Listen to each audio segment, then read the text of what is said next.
Lord Chairman, colleagues,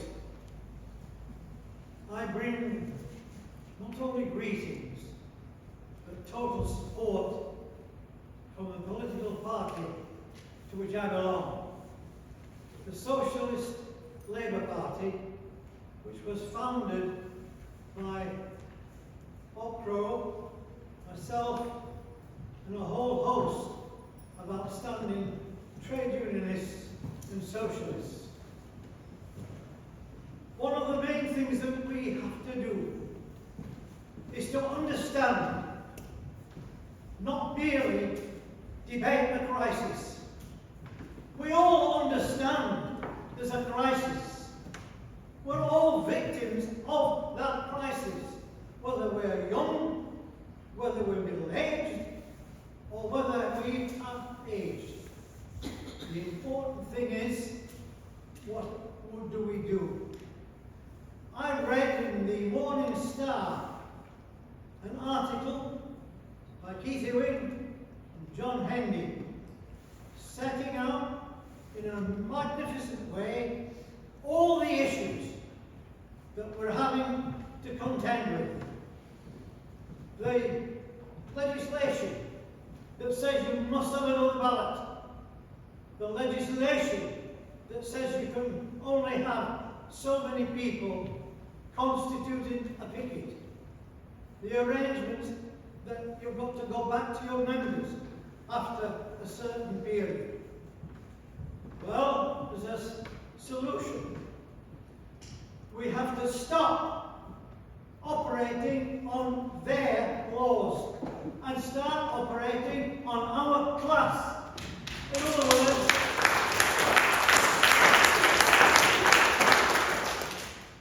there's a simple solution to it. Don't comply. If the suffragettes had complied with the law, women wouldn't have got the vote. The Torquil martyrs wouldn't have existed. And even the brave women at Greenham Common wouldn't have been allowed. It was because of a class struggle and an understanding that you fight against an unlawful piece of legislation.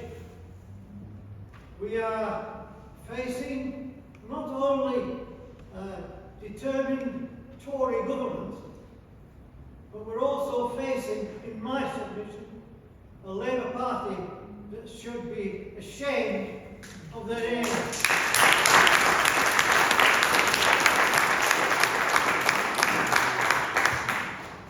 They should hang their heads in shame in not joining every picket line of all people who are on strike and contemplating strike. One thing I don't quite understand. I'm new to this game. I've had an arresting time in my life, and I understand a little. The magnificent demonstrations that I've already experienced at Wakefield, Leeds, Darlington, Sheffield, and even the closed colliery, has led me inextricably to one thing that is important. The sooner we understand the need that people who are going to go on strike recognize there is an 11th commandment. I can't understand how we have a railway union going on strike whilst other members of another union in the rail industry go in and do work.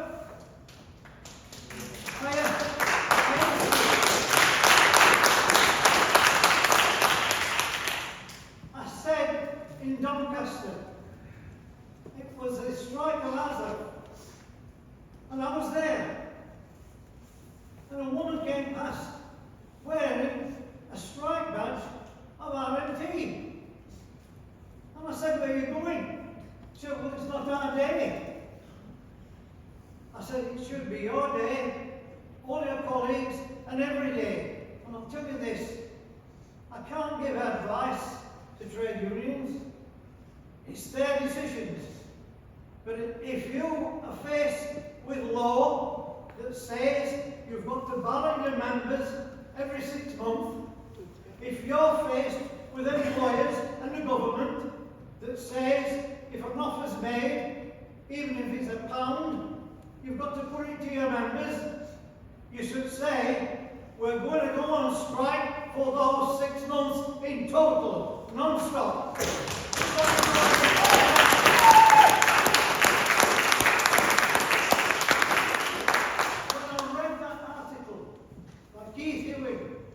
And John Henry, they set out every reason why the thing was wrong.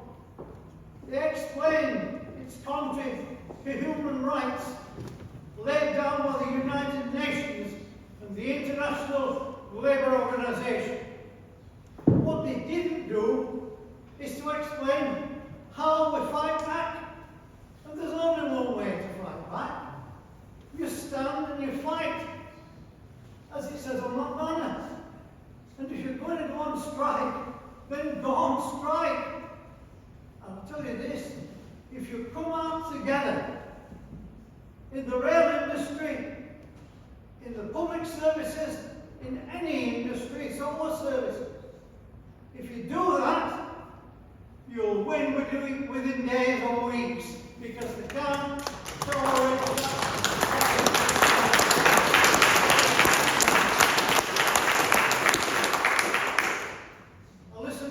Representative of the Aubrey Truth and Justice campaign that took the miners' union to the brink of victory. And there are reasons that history will explain why it was called off. We faced an implacable position. A government determined to defeat us. And yet, if you read, not the trade union history, read the autobiographies of Redwood or Thatcher, and they can see that the steel industry could not have functioned on strike for over 3 weeks. And yet, they threw 8,000 riot police down at Aubrey, and in Scotland as well at Ravenscraig, and at Port Talbot in South Wales, because they understood that they had to fight the working class who were in struggle and being supported widely throughout the world. We had support from Australia, South Africa, yes, and even America, from trade unionists. They understood what we were trying to do. And now we are facing a battle to survive, not just merely win. I'll tell you what you should be going for. 14.2% inflation rate plus no loss of jobs. In other words, we should be fighting for a society where workers matter, people matter. There are millions who are unemployed in Britain. The Tories and the media say they don't want that kind of work that is available. It's nonsense. The wages that are being paid or offered are a disgrace. But quite frankly, and I speak to you as passionately as I possibly can, if we don't understand that the suffering that took place with the suffragettes, with the Tocqueville martyrs, and all those who went before us, will never fully achieve that which is necessary. In other words, the road to victory is determined by unity of struggle. You must work out the fact that the media, non-stop, every day, will be attacking every every union who are going on strike or taking strike. And yet, if that was taking place in an East European country or in a South Asian country, they would be roaring on those who were trying to overthrow the system. Why is it they condemn the workers in Cuba? Why is it that they condemn workers all over the world? Well, certainly in Poland, you'll remember it. But when it comes to Britain, they totally support the ruling class. It's as simple as ABC. We're currently having to see how much money is being spent. Do you know how we can meet the so-called damn deficit? We're spending £205 billion on Trident missiles for the American base in Scotland. 6 times what they say they need to balance their books. Well, quite frankly, if we can borrow money or take money, we should take it to ensure that people are happy, warm, contented and fed.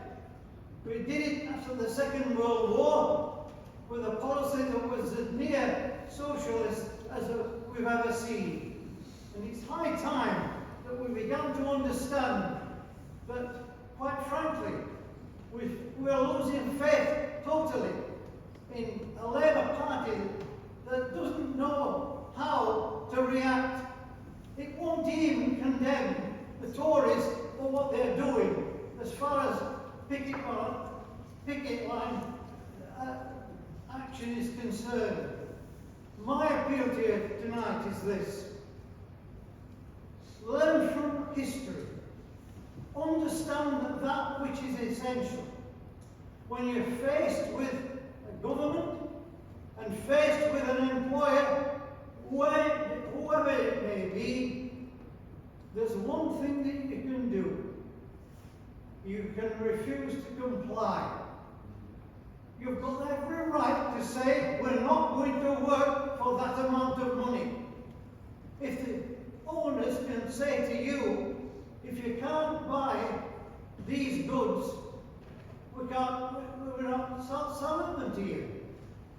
That's legal. Well, why is it not legal for you to say, if you don't pay us the money we want, we're not prepared to work? That's all you're saying. And yet it's being declared illegal in Britain, despite the fact that 90 countries in the world adopted a policy that trade unionism is legal and strikes are legal. Well, if that's the determination of the United Nations, they should stop sending or supporting the conflict that's taking place in Ukraine, pouring billions of pounds into bombs and guns that ought to be spent throughout the world on feeding and looking after human beings who are only trying to live their own lives in a way that makes sense. If you really want to have a piece of advice, look back to the miners' strike. We fought for 1 year and 3 months, and if they had continued, and if the working class had continued to support that dispute, we could have won that within a matter of weeks. History is a funny thing. We can look back, not just in anger, but sometimes in sorrow. And the sorrow is, we have an example of what we can do. Let's understand the nature of what it is. So in future, as and from meetings like this, when someone goes on strike, don't cross their picket line.